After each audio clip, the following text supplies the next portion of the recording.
Jeep Renegade ile birlikteyiz. Renegade modeliyle Jeep daha önce hiç var olmadığı bir sınıfa giriş yaptı ve ulaşılmaz gibi gözüken Jeep markasının ulaşılabilir olmasını sağladı. Bakalım Renegade gerçek Jeep özelliklerine sahip mi? Gelin hep beraber inceleyelim.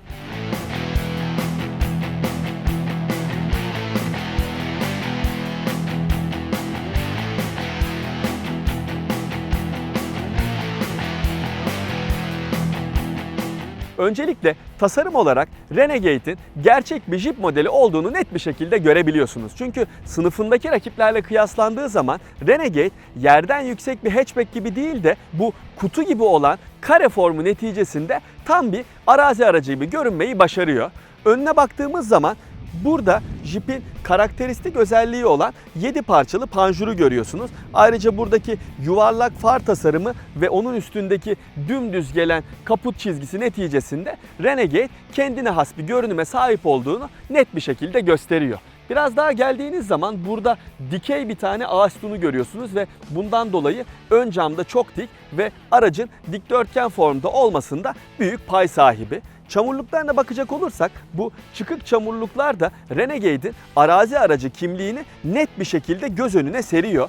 Bizim bu test aracımızdaki arazi lastikleri de Renegade'e bence çok yakışmış. Genel anlamda ben Renegade'in tasarımını değerlendirecek olursam çok beğendiğimi söyleyebilirim. Ama sonuçta güzellik göreceli ve sizlerin ne düşündüğü de benim için önem arz ediyor. O yüzden sizden ricam ekranın sağ üst köşesini tıklayarak Renegade'in tasarımı ile ilgili fikirlerinizi paylaşırsanız çok sevinirim.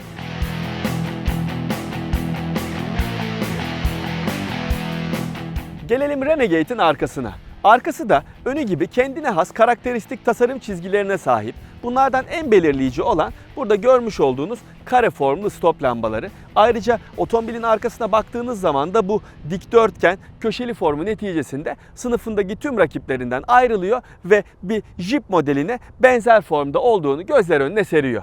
Burada baktığınız zaman 4x4 ibaresini görüyorsunuz. Hatırlayanlar olacaktır. Bundan yaklaşık 2 sene evvel Renegade'i İtalya'da test etmiş, sizlerle paylaşmıştım. Eğer o videoyu izlemediyseniz ekranın sağ üst köşesine tıklayarak o videoya da bir göz atabilirsiniz.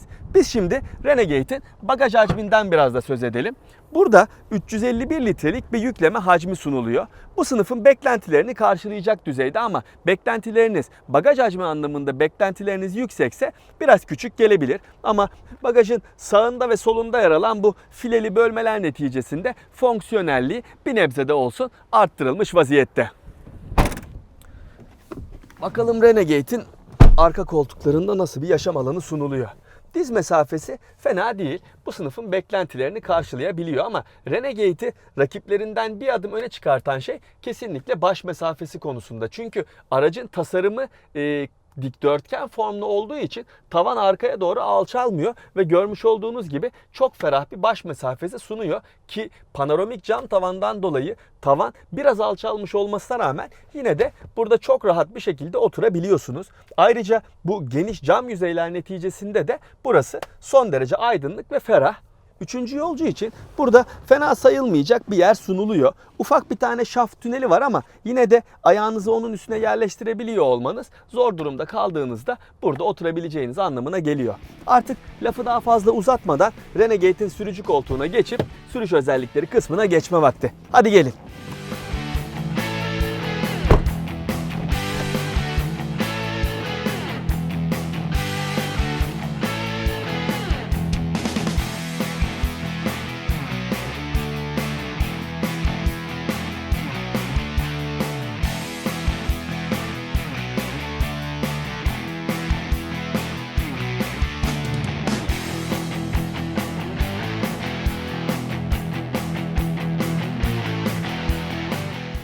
Renegade'in direksiyonu başındayım.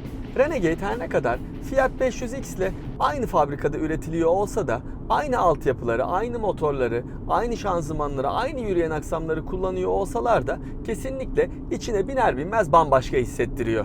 Bir kere sürücü koltuğuna geçer geçmez çok daha yüksekte oturduğunuzu fark ediyorsunuz. Ayrıca bu camın sizden uzak yapısı, ağaç sütununun dik olması, kaputun neredeyse tamamını görebiliyor olmanız, ayrıca burada öndeki yolcunun karşısına konumlandırılmış olan bu tutamak neticesinde Renegade gerçek bir arazi aracıymış gibi hissettiriyor. Malzeme kalitesi anlamında bu üst taraflarda kullanılan plastik malzemeler yumuşak ve kaliteli görünüyor. Aşağılarda sert plastik olsa da onlar da göze gayet hoş görünüyorlar. Fakat benim burada dikkatimi çeken, bu araç henüz 15.000 kilometrede olmasına rağmen buradaki parçanın nedense olması gerekenden fazla eskimiş olması bu kadar yeni bir otomobilde bana biraz garip geldi açıkçası. Jeep Fiat grubu bünyesine girdiğinden beri tabii birçok parçayı Fiat grubundan alıyor. Bunların başında da tabii ki buradaki klima kumandaları geliyor. Hatta onun üstündeki multimedya sistemini de diğer Fiat modellerinden tanıyoruz. Fakat buradaki ekranın bu kadar küçük olması, yani cep telefonundan bile daha küçük boyutta olması bana biraz komik geldi açıkçası. Küçük eşyalarınız için vitesin önünde fena sayılmayacak bir alan var. Onun arkasında 2 tane bardaklık ve küçük diyebileceğim bir kol dayama var. Göstergeler gayet okunaklı ve sempatik. Çünkü burada devir saatinin, devir kesicisinin olduğu yerde turuncu renkli bir çamur sıçramış gibi bir leke koymuşlar. Bu da Renegade'in biraz arazici kimliğini siz aracı sürerken de size yansıtıyor. Göstergelerin ortasındaki renkli yol bilgisayarı ekranı hem kolay kullanılıyor hem de çok kolay takip edilebiliyor. 3 kollu deri direksiyon simidi ele gayet iyi bir şekilde oturuyor. Üzerindeki düğmeler vasıtasıyla yol bilgisayarını ve hız sabitleyiciyi kumanda edebiliyorsunuz ama benim asıl hoşuma giden direksiyonun arkasından müzik sistemini kumanda edebiliyor olmanız. Açıkçası direksiyonun üstünden kumanda etmek yerine arkasındaki düğmelerle kumanda edebilmek bana daha kolay geliyor. Gelelim Renegade'in motorine ve sürüş özelliklerine. Biliyorsunuz Renegade'in daha önce 1.6 litrelik dizel motorlu versiyonunu test etmiştim. Şimdi sıra 1.4 litrelik turbo beslemeli benzinli motora geldi. Bu motor tam 170 beygir güç ve 250 Nm tork üretiyor ve sadece 9 kademeli otomatik şanzımanla alınabiliyor. Bu motorun 140 beygir gücünde bir versiyonu daha var. O motorun hem manuel şanzıman seçeneği var hem de 6 ileri oranlı çift kavramalı otomatik şanzımanla alabiliyorsunuz. Ama o sadece önden çekişli olarak satılıyor. Bu motordaysa 4 tekerlekten çekiş sistemi standart olarak geliyor. Motorun gücü hiç fena sayılmaz. Yani performans istediğiniz zaman gaza basmanız yeterli. Motor iyi bir şekilde devirleniyor ve şu an olduğu gibi sizi yüksek hızlara çıkartabiliyor. Ama şunu söylemem lazım. Hani 170 beygirlik bir motora sahipmiş gibi de hissettirmiyor. Biraz daha ağırkanlı hissettiriyor. Biraz daha hantal ama dediğim gibi gaza bastığınız zaman beklediğiniz performans özelliklerini size sunabiliyor. Motorun şanzımanla uyumuna mükemmel diyemem ama fena sayılmayacak bir birliktelik yaşıyorlar. Yani bu tip kullanımlarda geçişleri fena değil ama bazı durumlarda şanzımanın geçişi sarsıntılı oluyor. Sanki böyle arkadan birisi tekmeliyormuş gibi hissettiriyor. Bu da bana sorarsanız normal kullanımlarda, şehir içinde, trafikteki kullanımlarda biraz rahatsızlık veriyor açıkçası. Şanzımanı isterseniz vites kolu üzerinden manuel müdahaleler de yapabiliyorsunuz. Motor genel olarak sessiz bir çalışma karakterine sahip ve içeriye çok fazla gürültü vermiyor. Süspansiyonların yapısı genel olarak yumuşak olduğu için konforlu sürüş özellikleri sunabiliyor size. Bu iyi bir özellik ama hızlı girilen virajlarda otomobilin gövdesi tabii ki biraz esniyor.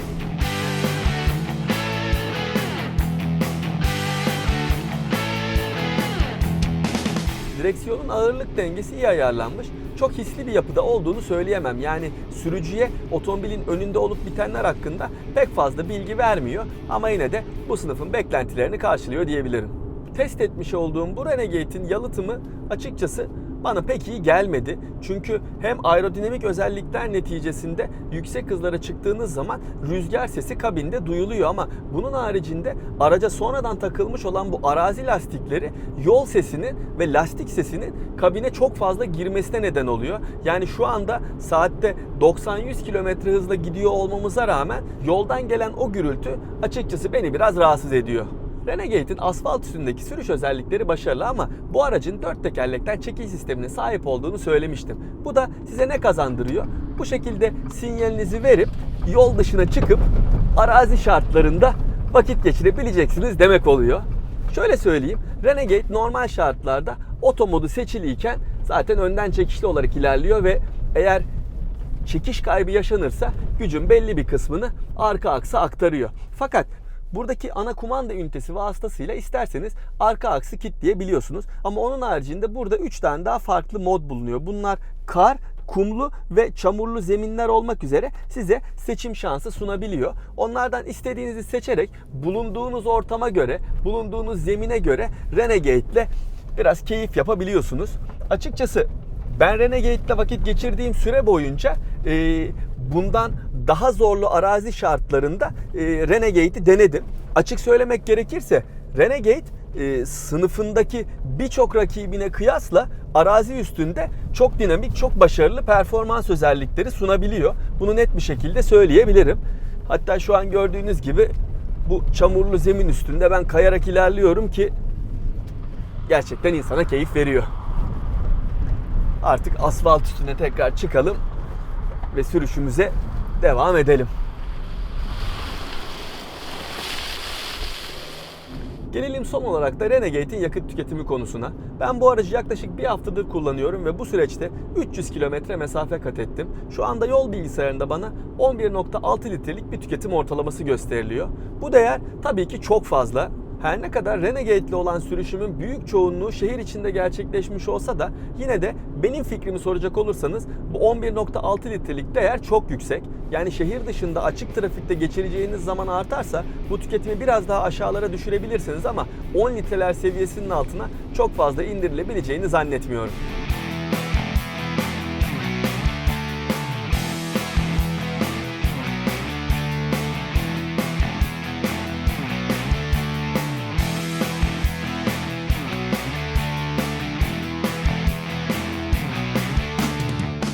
Renegade sadece görünümüyle değil, sürüş özellikleriyle ve arazi üstündeki kabiliyetiyle de bir Jeep modeli olduğunu kanıtlamış vaziyette. Tabii bunu 4 tekerlekten çekişli versiyon için söyleyebilirim. Fiyatı bugün 120.000 TL seviyesinde satılıyor. Yani sınıfındaki rakiplerle kıyaslayacak olursanız biraz yüksek olduğunu fark edebilirsiniz. Yani eğer Renegade'i sadece asfalt üstünde kullanacaksanız bence pahalı bir seçenek. Ama sizin için arazi şartları da önem arz ediyorsa o zaman Renegade'in mantıklı bir seçenek olduğunu söyleyebilirim. Görüşmek üzere.